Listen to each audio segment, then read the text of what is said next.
Here it is, the new Predator Accuracy.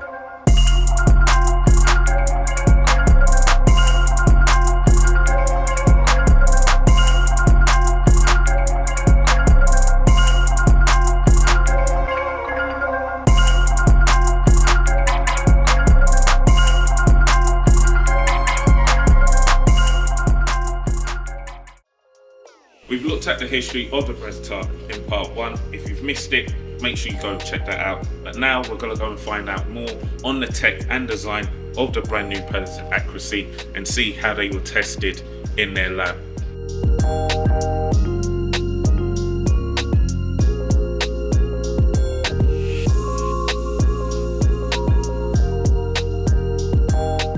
All of us are very heavily involved in all of the different milestones. It always starts off by providing a brief to design and development from the marketing side. So based on a consumer need, based on the market trends, we provide that brief and then we hand it over to design and to development. We then take it on. That's the starting point. Next step would then be different iterations of creation, which starts off, I'm sure Jose can explain a lot better, but starts off with the ideation and then turns into the first proto and next proto and continues from there. So we start with kind of the lead shoes, obviously. From a design side, we start bringing some kind of conceptual ideas into the table, and from there we start like taking up elements in terms of like performance, obviously. But I would say we start with kind of a lead shoes, and then we kind of go down into the takedowns. So yeah, every time there's a new sample, a new iteration coming from design or the business unit, we test it here, test it against former Predators, against competition also, and yeah, a few hundred times for this one for sure, at least.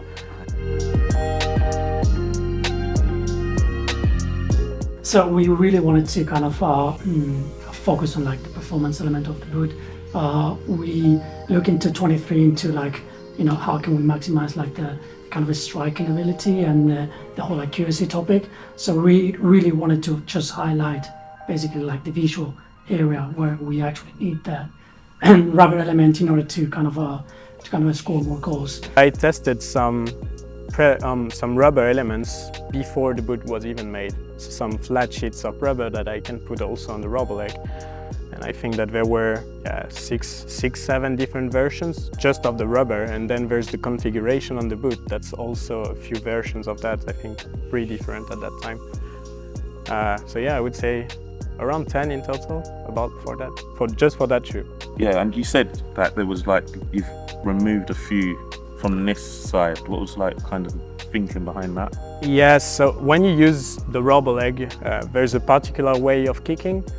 And the way you try to kick to have the biggest impact of the rubber is to have a swerve kick. So when you try to put a lot of rotation and spin on the ball, and to do that you have, on that setting, you have to kick from that part of the shoe. And when we think about the way players are kicking, that's coming from insights that we have also. Most of the players tend to kick with that part of the boot and use this part more for dribbling. And there was a bit more rubber at the beginning, and what we tried to do is to remove a bit in this part to make sure we're focusing on the kicking, because we don't have much impact on the kicking with that part and don't impair the dribbling abilities and stumble over the ball when it's too grippy, for example. Predator is actually really important because the main thing we have about rubber that is the grip, and you know that the grip is different in different playing conditions. When the pitch is wet, your boot gets wet, and you probably already played with boots that are too slippery and you can't give the swerve to the ball. As a right back myself, crossing a lot the ball, whipping the ball, that's tough sometimes to get the right grip. And what we do with the Predator is that we try to get the best consistency in between dry and wet conditions. So to make sure that they perform the exact same way and that you don't have to adapt your skills to the conditions, that the boot adapts itself and that you don't have to do anything yourself.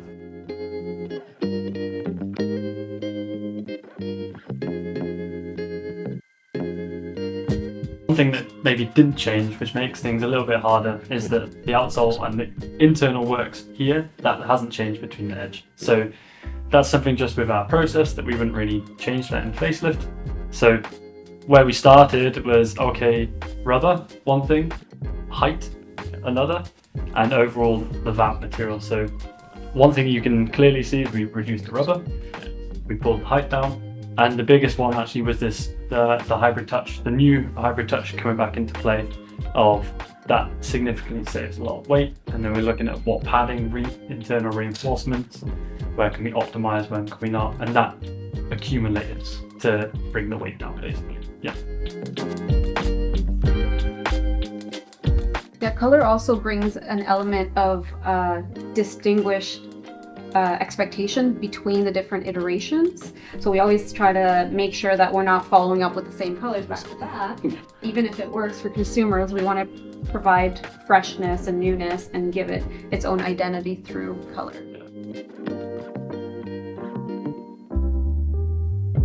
I believe we've all played in it, so it's a little bit of a difficult question in terms of how iconic do we think it is. We think it's very iconic. However, I'd say it's more important in terms of the conversation that we have with consumers and pro players who know it, love it, aspire to be the face of it. And I think for me, that spells better than anything else how iconic the Predator franchise actually is.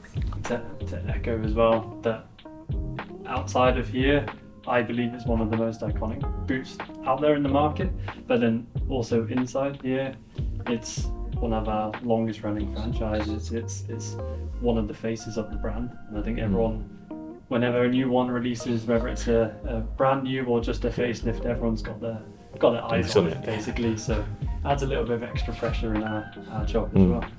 Yeah, I mean, not to repeat my colleagues, but obviously, like, we're super happy with, having such a franchise within the brand, and in the end, if not the most, it's probably one of the most iconic, not just football boots, but shoes of the brand and in the market. I hope that we get to make better boots as we develop them. So I would rank it first as it is to play. I'm also a bit nostalgic, big Zizou fan. So yeah, for me the Absolute or the Mania are my go-to, but I'm not sure I would play them today because obviously they're not. There's a lot lighter, probably a lot better in terms of feeling. But I'm a sentimental, so.